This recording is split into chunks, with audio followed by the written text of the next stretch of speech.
19 رمضان کی رات جیسے ہی آپ مسجد کوفہ میں پہنچے تو جو انسان مسجد میں سوئے ہوئے تھے ان کو آپ نے جگایا۔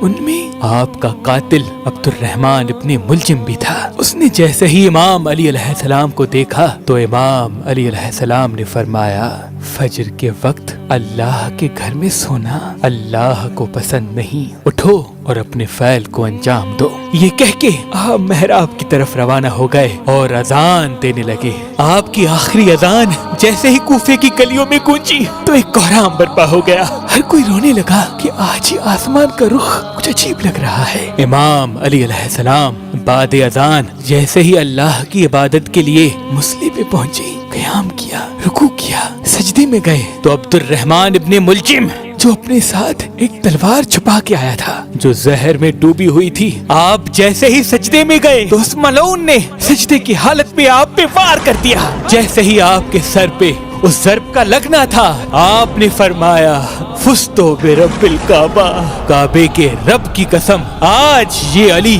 کامیاب ہو گیا۔ مسجد میں کوہرام برپا ہو گیا۔ آپ کے سر کے خون سے مسجد کا محراب رنگین ہو گیا، آسمان سرخ ہو گیا، نمازی سب سر پیٹنے لگے۔ اتنی دیر میں آپ کے چاہنے والوں نے آپ کے قاتل کو پکڑا اور آپ کی طرف لے کے آئے، اور کوئی آپ کو زخمی دیکھ کے شہد کا شربت لے کے آیا۔ امام علی علیہ السلام نے جیسے ہی اپنے قاتل کو دیکھا کہ اس کے چہرے پہ موت کا ڈر ہے تو جو چاہنے والا امام کے لیے شہد کا شربت لے کے آیا تھا، آپ نے اس چاہنے والے سے کہا، اے مجھ سے پیار کرنے والے، یہ شربت میرے قاتل کو پلا، کیونکہ اس کے چہرے کا ڈر یہ بتاتا ہے کہ اس شربت کی مجھ سے زیادہ اس کو ضرورت ہے۔ اور سختی سے فرمانے لگے کہ کوئی بھی میرے قاتل کے ساتھ بدسلوکی نہ کرے، اگر میں اس ضرب کی وجہ سے شہید ہو جاؤں تو اس کو بھی صرف ایک ہی ضرب لگانا، اگر ایک ضرب سے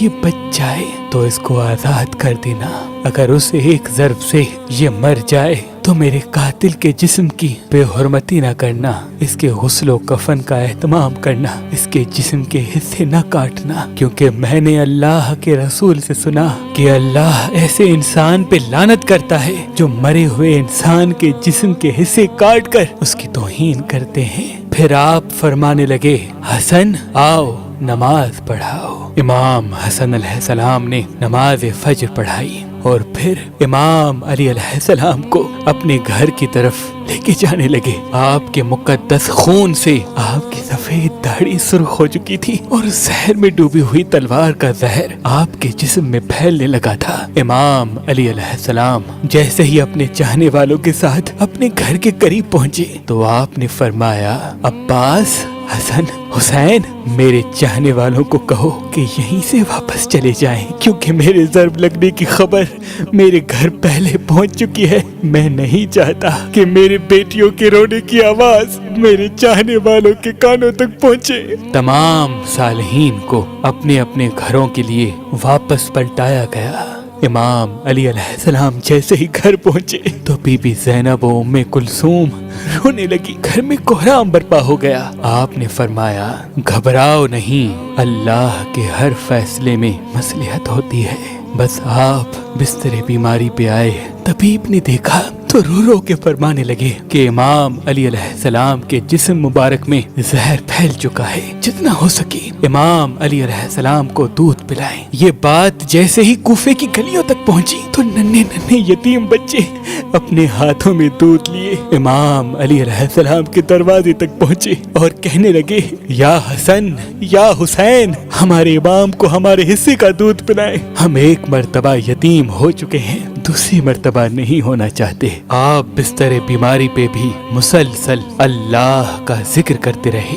جیسے ہی 19 کا دن گزرا اور 20 رمضان کی رات آئی، آپ نے فرمایا کہ اب میرے حجرے میں کوئی بھی نہیں آئے، کیونکہ اس دنیا کے جنات میری زیارت کو آنے ہیں۔ جب 20 رمضان کا دن طلوع ہوا تو آپ نے فرمایا، حسن جاؤ میرے چاہنے والوں کو بلاؤ۔ جیسے ہی آپ کے چاہنے والے آپ کے قریب پہنچے وہ دیکھیں امام علی علیہ السلام کا چہرہ مبارک پورے جسم میں زہر پھیلنے کی وجہ سے زرد ہو چکا ہے۔ آپ نے فرمایا، پوچھو آج بھی علی تمہارے ساتھ ہے؟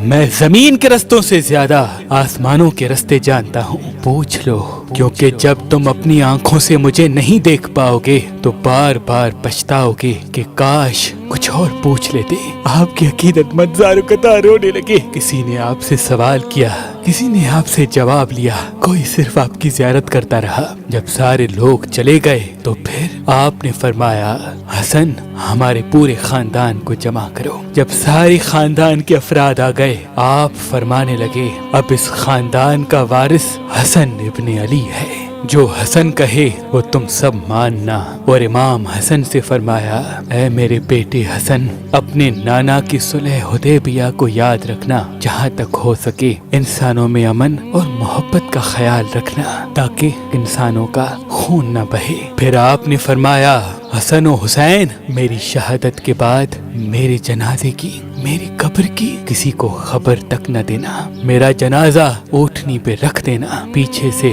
حسن و حسین تم اٹھانا، آگے سے جبرائیل و میکائیل اٹھائیں گے، کیونکہ مجھے پتا ہے کہ اللہ کے دین کے دشمن میری شہادت کے بعد یہ چاہیں گے کہ اس علی کی قبر کو کھود کر علی کے جنازے کی توہین کریں۔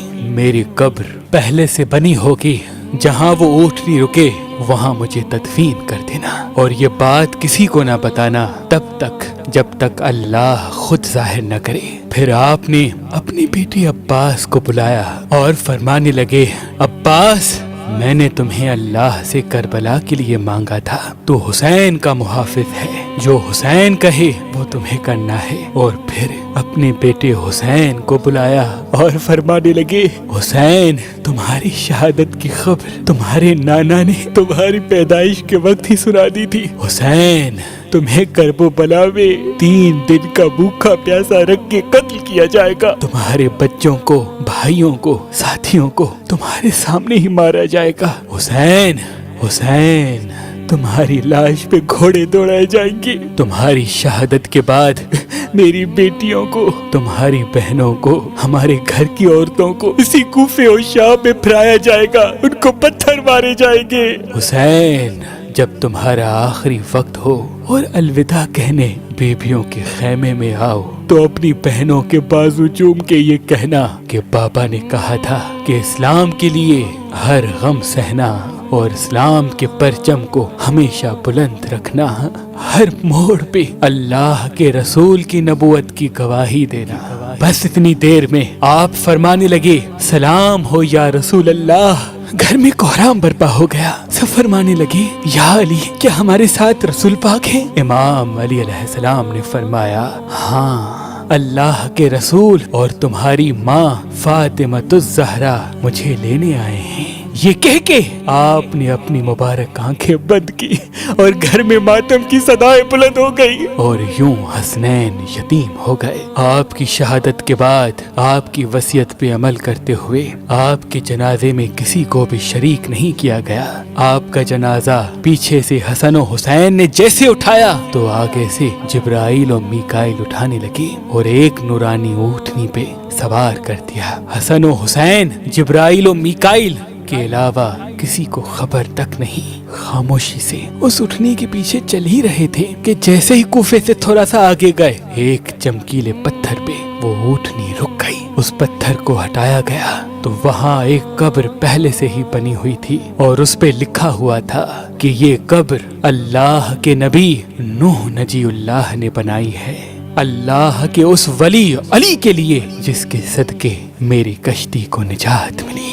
سلام ہو شیر خدا، اللہ کے ولی، اللہ کے گھر میں پیدا ہونے والے، اللہ کے گھر میں شہید ہونے والے مومنوں کے امیر علی ابن ابی طالب پر، علی ابن ابی طالب پر۔